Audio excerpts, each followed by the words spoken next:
जय श्री कृष्ण दोस्तों, स्वागत है आपका सतगुरु हिंदी कथा यूट्यूब चैनल में। दोस्तों, आज का प्रसंग बहुत ही ज्ञानवर्धक है, इसलिए कहानी को अंत तक सुनिए। दोस्तों, एक नगर में भूख, प्यास, नींद एवं आशा नाम की 4 बहनें थीं। एक बार चारों बहनों में लड़ाई हो गई।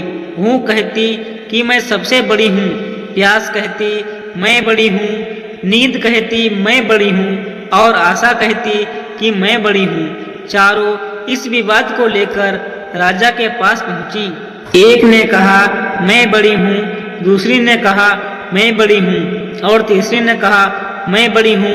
इसी प्रकार चौथी ने कहा कि मैं बड़ी हूँ। राजा यह सुनकर सबसे पहले भूख से बोला कि भूख, तुम बताओ तुम कैसे बड़ी हो।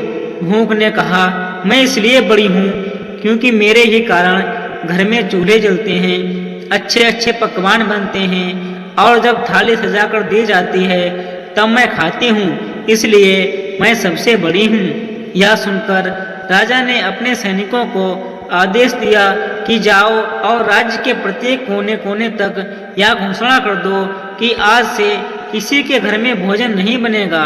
फिर देखते हैं भूख को भूख लगेगी तो वो क्या करेगी। राजा की घोषणा के बाद किसी के घर में खाना नहीं बना। पूरा दिन बीत गया और पूरी रात बीत गई। जब सुबह हुई तो भूख को भूख सताने लगी। वह इधर उधर भोजन का तलाश करने लगी। जब उसे कुछ नहीं मिला तब वह भूख के कारण घर में पड़ी सूखी रोटियां खाने लगी। जब प्यास ने यह सब देखा तब वह तुरंत भागकर राजा के पास गई और बोली, हे राजन, भूख हार गई। वह घर में रूखी रोटियां खा रही है, देखिए मैं ही सबसे बड़ी हूँ। राजा ने कहा तुम बताओ तुम कैसे बड़ी हो। प्यास ने कहा मैं बड़ी हूँ क्योंकि मेरे ही कारण लोग तालाब बनवाते हैं एवं बर्तनों में पानी का संचय करते हैं और जब किसी पात्र में भरकर मुझे पानी देते हैं तभी मैं पीती हूँ, इसलिए मैं बड़ी हूँ। यह सुनकर राजा ने अपने सैनिकों को आदेश दिया कि जाओ और पूरे राज्य में घोषणा कर दो कि कोई भी तालाब ना खुदवाए, ना ही कोई बर्तनों में पानी भरकर रखे। सभी तालाबों और कुओं में कड़ा पहरा लगा दो। देखते हैं जब प्यास को प्यास लगेगी तो वो क्या करेगी। पूरा दिन बीत गया और एक रात भी बीत गई। जब दूसरे दिन प्यास को प्यास सताने लगी तब वह इधर उधर भटकने लगी। जब प्यास को कहीं भी पानी पीने को नहीं मिला तो वो मजबूर होकर गड्ढे का पानी पीने लगी।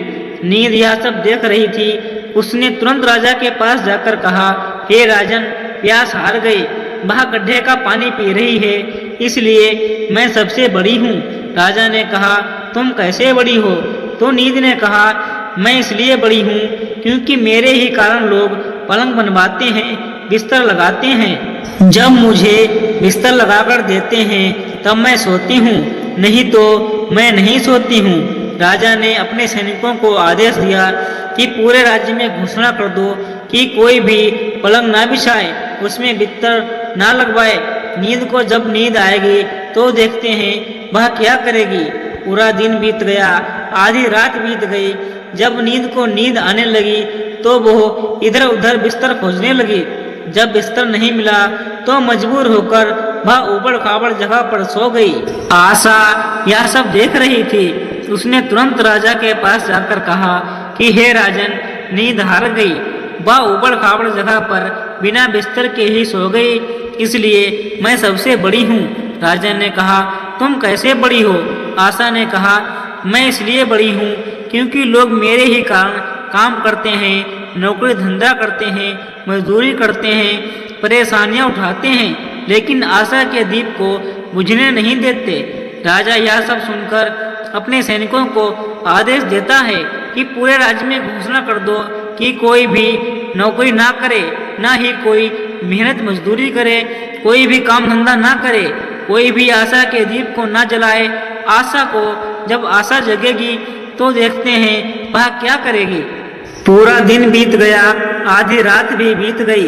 जब आशा को आस जगी वह इधर उधर भटकने लगी। लेकिन चारों तरफ सन्नाटा था। सिर्फ एक कुम्हार टिमटिमाते दीपक के प्रकाश में काम कर रहा था। आशा वहां जाकर टेक गई। कुम्हार ने देखा अब उसका दीपक सोने का हो गया और बाती भी सोने की हो गई। उसका महल सोने का बन गया। दोस्तों, जब राजा ने यह सब देखा तो राजा ने कहा, आशा ही सबसे बड़ी है। दोस्तों, जिस प्रकार कुम्हार की आशा पूरी हुई, उसी प्रकार आप लोगों की भी आशा पूरी हो। आप लोग भी आशा का दीपक जलाएं। दोस्तों, आशा करते हैं यह कहानी आप लोगों को अच्छी लगी होगी।